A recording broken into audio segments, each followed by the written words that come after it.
I did not have the luxury of choosing to not come back to work. With my oldest child, I was very young and a single parent, and so I had to come back. And I was lucky, had benefits, and I was able to take 8 weeks off with my baby. But I chose to put him in a very sketchy daycare because it was near the office, and I wanted to be able to run over there on my lunch break and see him if I needed to. And it was hard. I remember dropping him off at this daycare with very loving people in a very sketchy neighborhood, and just being really just feeling like a failure almost because I felt such a strong need to be with my child, but recognized that I had to work to provide.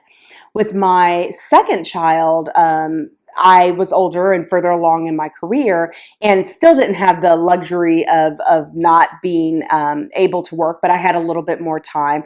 And that was challenging too. But I think at that point, I knew myself well enough to know that my career was really important to me. And that as much as I loved my child and would have loved to extend maternity leave, certainly longer than 12 weeks, I would not personally feel fulfilled without my career. I knew I'd be a better mom to both of my children if I felt successful at work. And so what I did know coming back though was that having a baby, I would need to just operate in a different way. I was going to have to approach work differently than I did when I had a 12-year-old and just one child, now that I had a newborn. And so I needed to make those adjustments to my schedule and figuring out how to negotiate getting everything done, and still having a robust family life was a bit of a challenge. You know, there's no such thing as balance. Like you're never going to have everything perfectly balanced day to day. It's just